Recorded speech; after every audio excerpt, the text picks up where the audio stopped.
So, Stephen A., barring any major injuries, do you feel like the Nets and Lakers are a lock to meet in the finals? Yes, I do. If Anthony Davis were 100%, I think the Los Angeles Lakers are going to the finals. If the Brooklyn Nets are 100%, there's nobody in the East that's beating them. I've stated that from day one, and I maintain that position that the Brooklyn Nets and the Los Angeles Lakers will meet for the NBA championship come July. My attitude is very, very simple. I think that when you look at AD and you look at LeBron James, as great as the Utah Jazz are looking right now, as much of a threat as the Denver Nuggets could end up being, Portland could end up being, etc., I think LeBron and his brilliance combined with the greatness of Anthony Davis and the way Frank Vogel and his staff have those guys playing defense, they get themselves ready for playoff competitions. And it's all about matchups. And nobody is better at exploiting matchups than LeBron James. All right, so that's what I think about with the Lakers, plain and simple. When I think about the Brooklyn Nets, I think that Kyrie, James Harden, and Kevin Durant are just lethal. They are absolutely sensational offensively. And I think in this particular case, a great offense makes for a better defense. I don't think that they're going to be the elite defense by any stretch of the imagination. Max has highlighted how awful they have been. Nevertheless, we found ourselves looking at them and we said, you know what? They're getting a little better defensively, particularly at key moments in fourth quarters. I've seen them do it. And then you look at how lethal they can be offensively, not just from the perimeter, not just scoring overall, but what they do from the free throw line. They don't miss free throws either. And I think that's pivotal. And I think when you look at the Philadelphia 76ers, Ben Simmons, as great as he is, he doesn't even attempt perimeter shots. I don't think that you can beat them without him doing that, even though they have Seth Curry and Tobias Harris. I look at Boston, I question their depth, and I don't know what's going on with Kemba Walker. And I look at, at Miami, they're sliding fast. They're not what they used to be. The Milwaukee Bucks, they've been struggling. And if Giannis can't make perimeter shots, as I've said on many occasions, you don't have a prayer in hell against the Brooklyn Nets and specifically Kevin Durant. So I look at the Brooklyn Nets and I don't see anything standing in their way but themselves. And I don't think they will do that. The Brooklyn Nets, if healthy, the Brooklyn Nets and the Los Angeles Lakers will meet for the NBA championship in July. And I don't have a scintilla of doubt about it.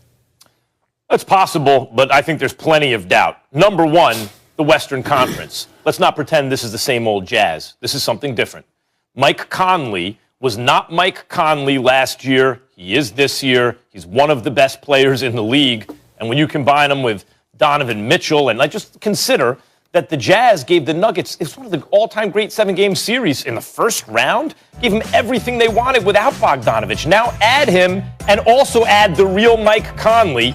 They're being compared to the Spurs from several years ago, and those teams beat everyone. They beat LeBron James teams. They beat everyone. They beat the Lakers.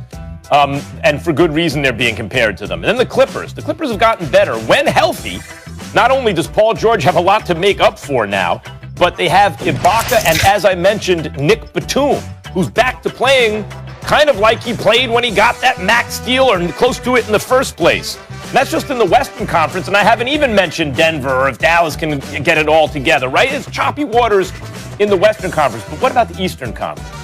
You know, I agree with you about the Bucks, Stephen A. I'm not convinced about the Bucks, but the Sixers are another story, and I will tell you why. You mentioned Ben Simmons can't shoot the three. If he could, I'd be just taking the Sixers already. Because the difference between the Sixers and the Nets, no team in the last 20 years has won a championship ranked lower than 11th defensively. James Harden is right when he says, guys, we don't have to be awesome defensively, just average. If we're just average defensively, but Stephen A., they're not. They're dead last. Like, they're awful defensively. Sixers aren't. Matter of fact, and when you talk about Ben Simmons' three-point shooting, Stephen A., on the court, when Ben Simmons is on the court, they shoot 41% from three. It's the second best in the league. When he's off the court, they shoot 29% from the three. At least this was true a week ago. 29% is dead last. So while Simmons himself doesn't shoot, he makes everybody else much better. They go from worst, basically, to basically best with Simmons on the floor. So you know what the difference is here with the Sixers? This is not your slightly older sibling 76ers. They have Daryl Morey now. And obviously Doc Rivers. But what Morey did in Houston is the same thing he's doing here. He's like, we are going to play the most efficient brand of basketball. He just didn't have the horses in Houston. Not really. He has the horses in Philadelphia. Embiid's playing at MVP level. He'd be my pick for MVP right now. And Ben Simmons is also excellent, and they got shooters everywhere you look. The Nets can get there, but they must start playing defense. Let me educate you about something here, Max. And I say that respectfully. When you're watching the game of basketball, let me give you a little bit of insight into my philosophy about certain things. When you spend years not showing up when it counts, and what I mean by that is I'm not talking about choking or anything like that. I'm just talking about you just don't have it. You're not that person. You see what I'm saying? You're a role player. You're a marginal player. I'm not talking about a James Harden who's been a little less than what we're accustomed to seeing him be in a regular season once the postseason arrives. Because I believe in James Harden, and I believe that James Harden is going to show up in some capacity and have some kind of a positive impact. I'm talking about the guys that just don't necessarily have it. It's not who they are. There are limits. There's a ceiling. I don't rely on those folks when it comes time. See, when you see it during the regular season, that's nice. But when it gets tight, and when the competition gets elite and that pressure mounts, I'm not sold on you if I've never seen you there before. That's just not me. And so when I think about the Philadelphia 76ers, I like Tobias Harris a lot. I believe in Seth Curry. I love Joel Embiid and what he brings to the table. And I believe in Ben Simmons to a point. Do I believe they can get to the conference finals? Hell yeah. Do I believe they can win it all going up against an offensive juggernaut like the Brooklyn Nets? That's where my reservations kick in. Milwaukee, Giannis, you ain't never work on your J. I don't believe all of a sudden you're going to find it come postseason time. When I think about Boston, I believe in Jason Tatum and Jaylen Brown a lot.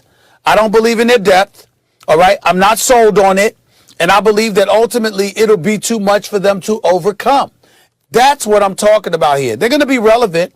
They're going to be in the picture. I believe in Utah with Donovan Mitchell. He's a stud.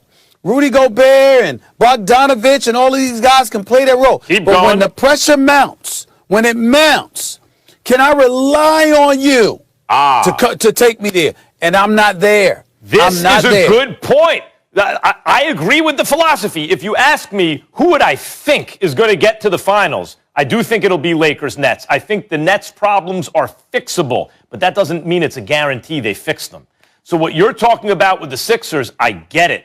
Or with teams like that, I get it. The Sixers have to, Embiid and Simmons have to show. Embiid can physically hold up, and Simmons can show up, whether it is in a dunker spot or anywhere. But that doesn't mean they can't.